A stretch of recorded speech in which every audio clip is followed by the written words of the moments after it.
nothing new in the world of sales except for the history you do not know.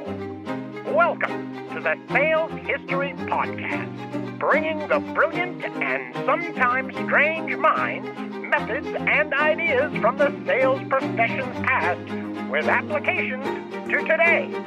Here is your host, best-selling author of The Transparency Sale and The Transparent Sales Leader, keynote speaker, trainer, and nerd, Todd Caponi. Have you ever wondered about where the concept of sales discounting came from? Well, the issues that we face today are exactly the same that we've been experiencing for well over 100 years.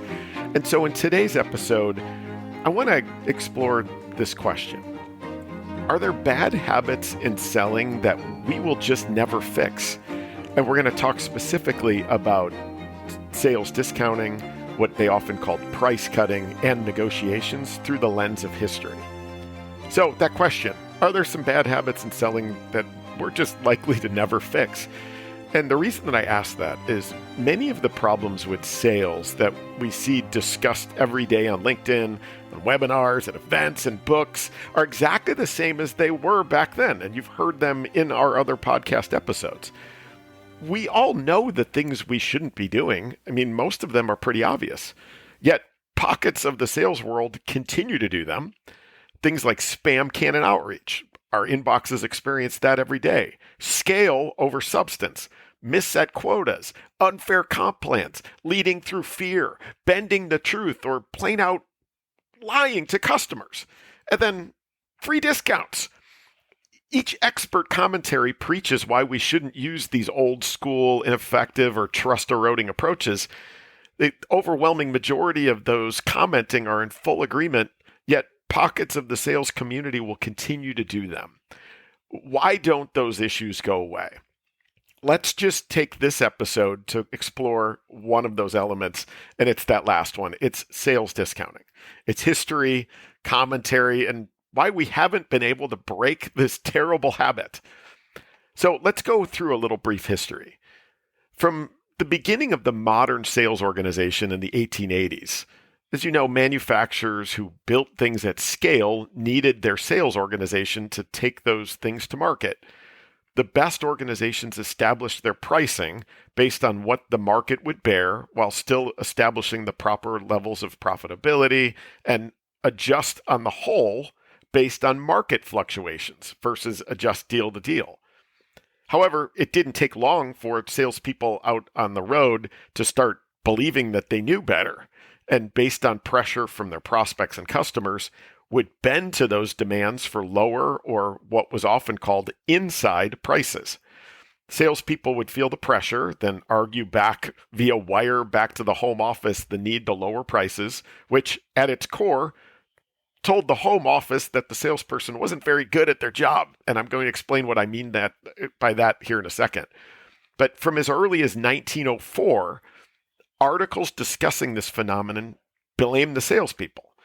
And we're going to get to this, but I actually believe salespeople are more often the symptom than the problem. But again, we'll diagnose that in a little bit. For example, an article from a 1904 edition of Mayhens magazine explained, quote, "A salesman does not make permanent friends by yielding to demands for inside prices. It's a sign of weakness, and weakness excites pity rather than admiration."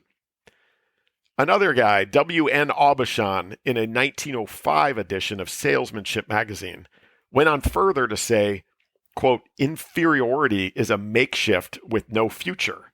Once buyers learn that a salesman will yield to pressure and lower a price, that salesman will be caused to lead a miserable existence thereafter and will get no orders without a struggle." Another quote that I really liked is also from that same year. It's from September of 1905 from F.W. Farnsworth. And he said, quote, "Nearly everyone concedes that price cutting is an evil that must be avoided by himself and discountenanced in his neighbors. And yet price cutting goes on in all localities, discrediting the trademark which the manufacturer has worked so long to build up and strengthen. and creating an insatiable appetite with the customer, which grows with what it feeds upon. He goes on to say, quote, "It seems a small thing for the seller to cut the price of some standard line of goods in order that he may take an order away from, quote, that man Jones, who seems to be getting all the trade. But when he does this, that man Jones fights fire with fire and cuts the price on his line. Profits are destroyed, and the men are drunk with a fierce desire of taking orders at any cost and lose all sight of the consequences."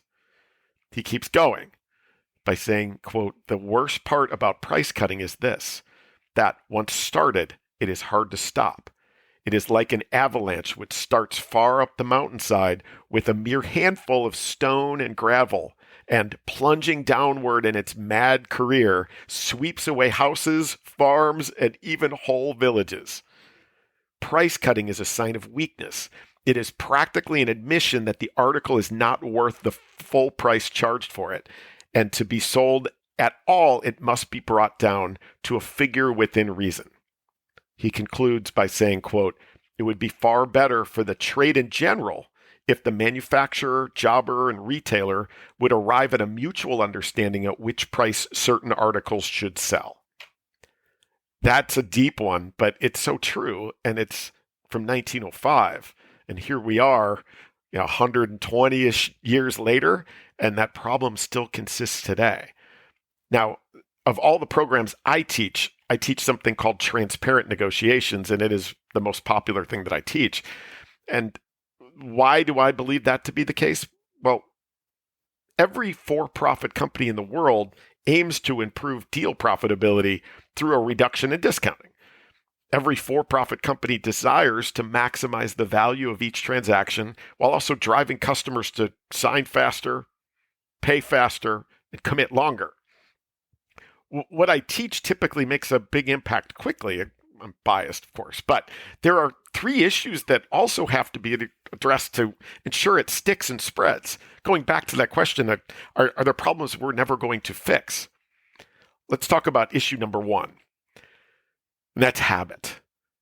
Even when something is good for us, we tend to fall back on what's ingrained.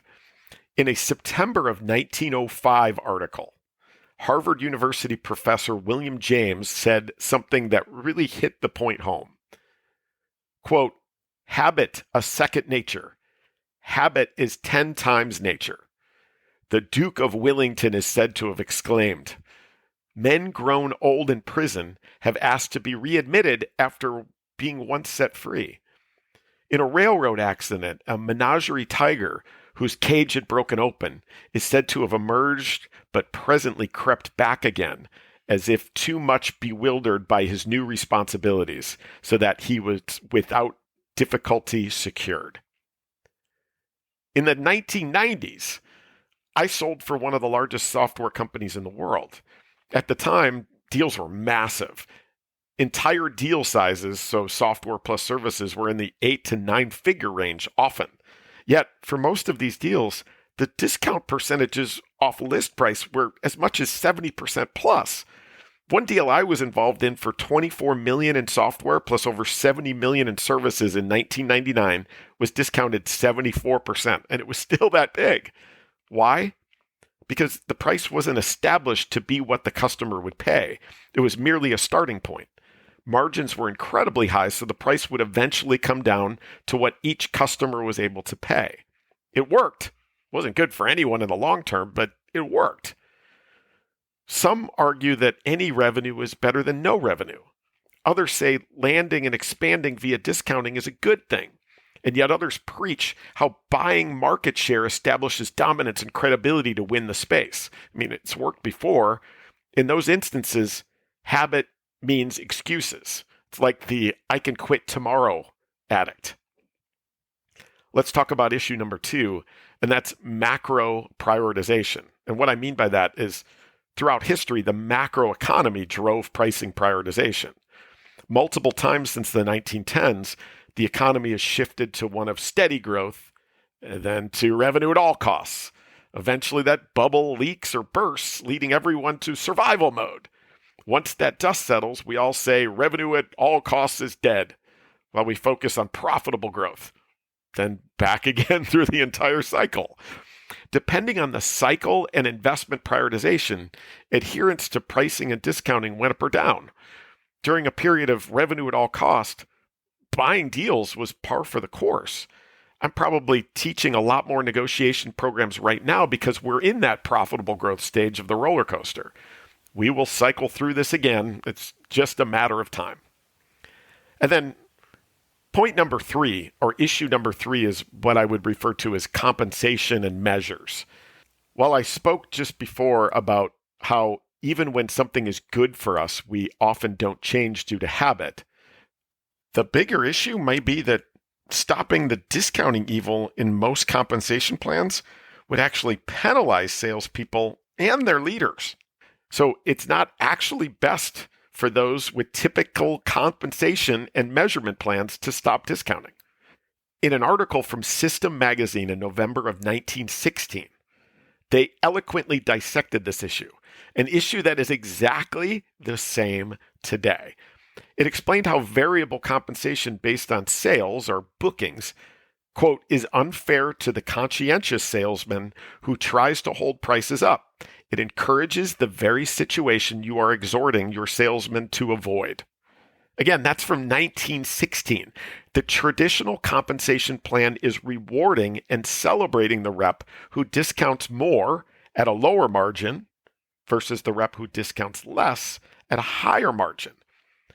Now, there's some math associated with this, but just for example, if we're compensating a rep based on annual contract value or bookings or how much the deal is worth, wouldn't it make sense that a larger deal that is discounted more, that has a lower margin, is actually paid more in terms of rep compensation and quota attainment than a deal that's smaller, that we didn't discount as much, that has a higher margin?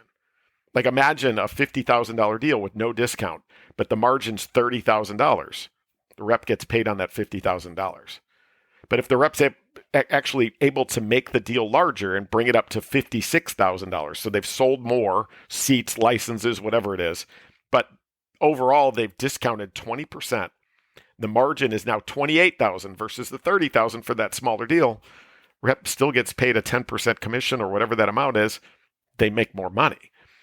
So the 0% discounter makes the company more money, both short-term and long-term, because there's more upside potential too, but receives less quota attainment and less compensation than the deal that was larger, but they discounted more and there's less of an upsell opportunity. That's a big problem, isn't it? I mean, today we've completely ignored the experts like Niles Orland Shively in his 1916 book, Salesmanship, who wrote, "The customer who buys an article where the price has been cut is not nearly so loyal, nor has he the confidence in the house than the man who pays full price." All right, so not only have we ignored it, but we're feeding the problem. As I work with companies, I also find their discounting structures make discounting easy. I've had customers who tell me, hey, a rep can discount up to 10% before they even have to come to me, the manager, for approval. Free money. Once that happens, like we've talked about in these other quotes, the stones start to roll down the hill and it's impossible to push it back up.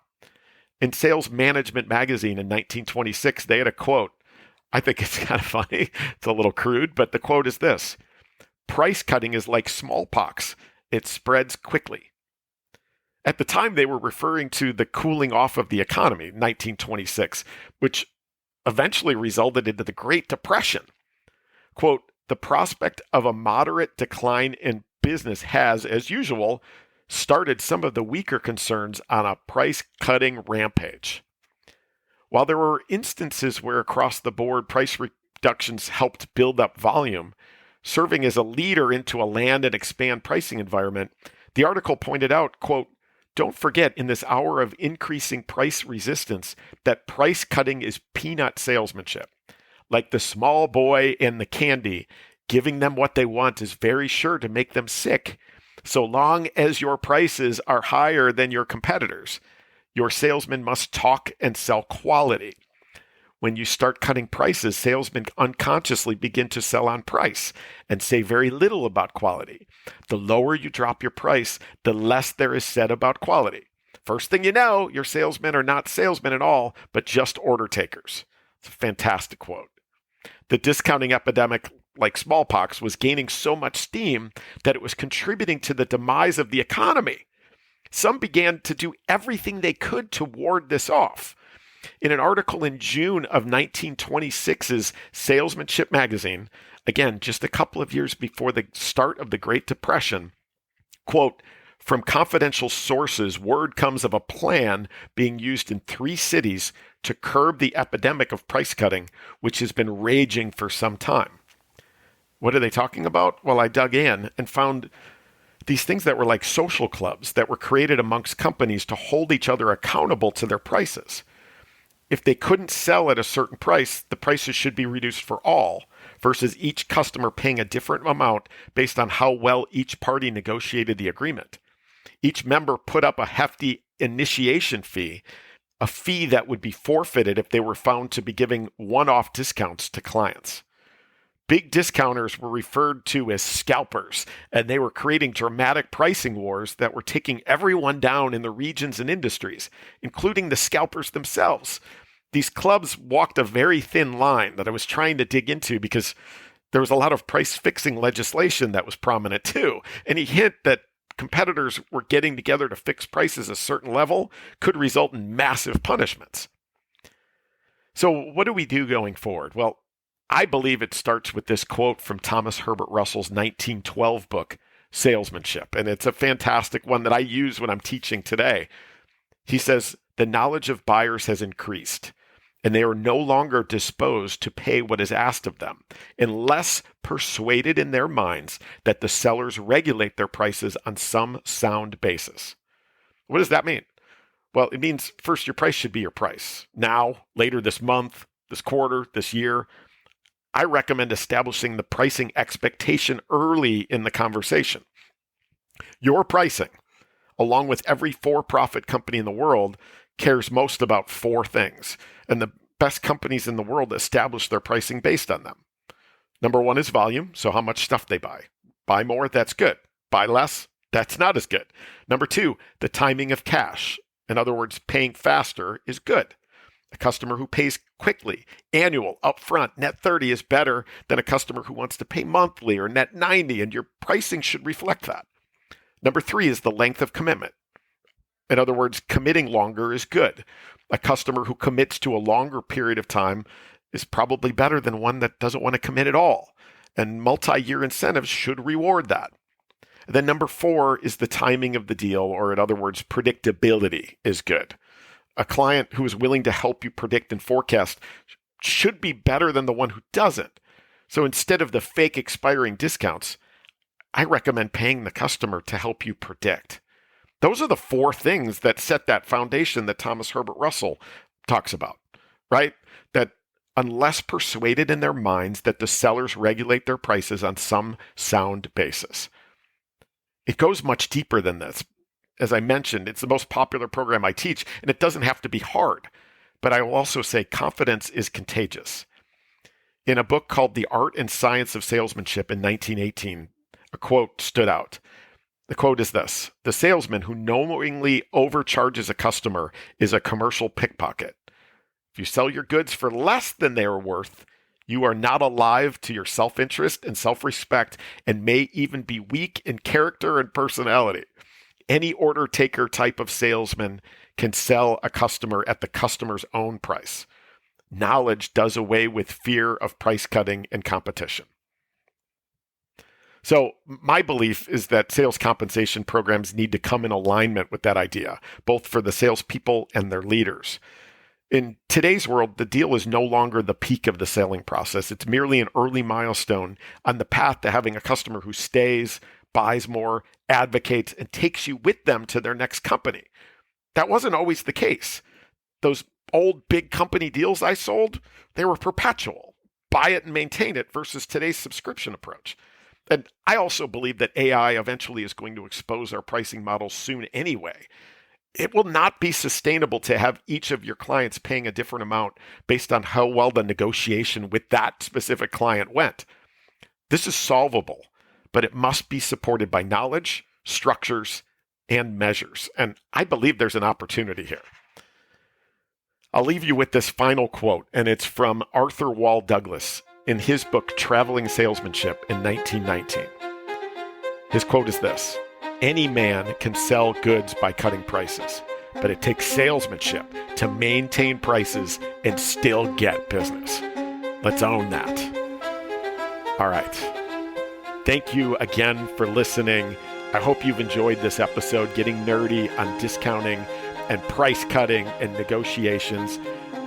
Remember, you can follow me at Sales Historian on Instagram and X. If this podcast isn't enough as an outlet for your nerdery, those places are my outlet. I post every day a quote, a picture, an article, a clipping from something in sales history's past. I'm up to almost 1,000 posts at this point here in 2024, and there's so much more coming. But as always, thanks again for listening. Please share, please review, or reach out if you've got questions or you've got ideas for other things you'd like me to research. And as always, thanks again for listening.